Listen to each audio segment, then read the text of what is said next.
నమస్తే గురువుగారు. నమస్తే అమ్మా.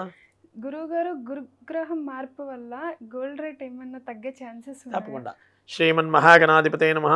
శ్రీ గురుభ్యో నమః. గురువందనం. ముందుగా నా జన్మనిచ్చిన తల్లిదండ్రులకి పాదాభివందనం తెలియజేస్తూ, ఈవేళ కిరణ్ టీవీ చూస్తున్న అఖిలాంధ్ర ప్రేక్షకులందరూ కూడా ఆయురారోగ్య శ్రీలతో సిరి సంపదలతో తొలతోగాలని ఆ సిద్ధలక్ష్మి గణపతిని ప్రార్థిస్తున్నాను. బంగారము అంటే సువర్ణము. ఈ సువర్ణం అంటే ప్రత్యేకంగా మీరు చాలా అత్యద్భుతమైన ప్రశ్న అడిగారు. బృహస్పతి అని చెప్పడం జరిగింది. దేవగణం. ఈ యొక్క బృహస్పతికి కారణం ఏమిటంటే మిథున రాశిలోంచి మొన్న ఈ యొక్క మే 26వ తారీఖు మధ్యాహ్నం 3:08 గురుడు మిథున రాశి నుంచి కర్కాటక రాశిలో సంక్రమించడం వల్ల ఈ యొక్క రావడం వల్ల యొక్క ఫలితాలు ఏ రకంగా ఉంటే బంగారం గురించి అనుకున్నట్లయితే ఈ 5 మాసాలు కూడా ఎవరు కూడా బంగారం మీద వెచ్చించడం చాలా వేస్ట్.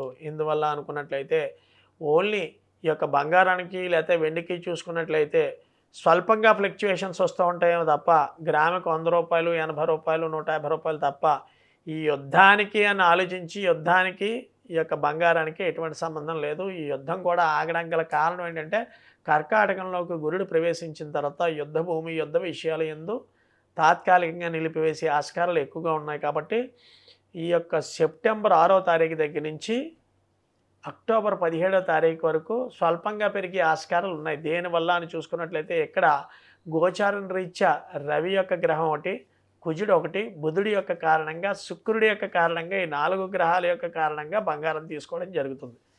ఉదాహరణకు ఇప్పుడు కర్కాటకంలో గురుడు ప్రవేశించిన తర్వాత రవి యొక్క ప్రవేశం ఏ రకంగా ఉంది, శుక్రుడి యొక్క ప్రవేశం ఏ రకంగా ఉంది అంటే అసలు బంగారం కారకుడే శుక్రుడు బాగుంటేనే జాతకంలో సువర్ణం వేసుకోగలం.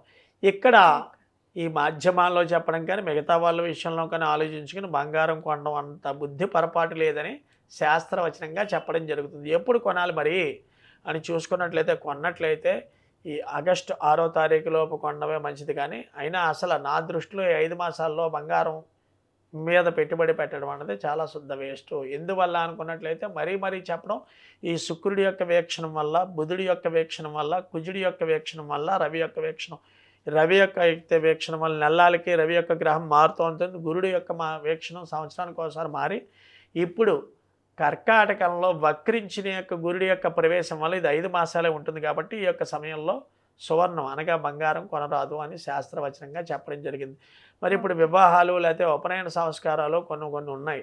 అంటే ఈ ఉత్తరాయణ పుణ్యకాలంలో ఉపనయన సంస్కారాలు అయిపోతాయి. బట్ ఇక్కడ దక్షిణాయనము ఉత్తరాయణము లేకుండా వివాహం ఎప్పుడైనా చేసుకోవచ్చు అనే విషయం గురించి ఆలోచించిన రీత్యా ఈ శ్రావణ మాసంలో కానీ లేదా ఆశ్వేజ మాసంలో కానీ కార్తీక మాసంలో కానీ మార్గశిర మాసంలో అంటే డిసెంబర్ నెల లోపు వరకు గురుడు అక్కడే ఉంటాడు. కాబట్టి ఈ యొక్క 4 మాసాల్లో వివాహాలు కుదిరే ఆస్కారాలు, కొంతమంది బంగారం మీద వెచ్చించే ఆస్కారాలు ఎక్కువగా ఉన్నాయి. అంటే చాలామంది జనం ఈ పుష్కరాల రీత్యా 2027లో పుష్కరాలు వస్తున్న కారణంగా ఈ సంవత్సరం వివాహం జరిగేచ్చిన కారణంగా బంగారం ఎక్కువ అమ్ముడే ఈ ఆస్కారాలు బహు ఎక్కువగా ఉన్నాయి 5 మాసాల్లో రీత్యా చెప్పడం జరుగుతుంది. బంగారం మీద ఇన్వెస్ట్ చేయడం మాత్రం ఈ యొక్క 5 మాసాలు గురుడి యొక్క ప్రవేశం రీత్యా మంచిది కాదు అని నా యొక్క ఉద్దేశం. ఓకే, నమస్కారం. నమస్తే.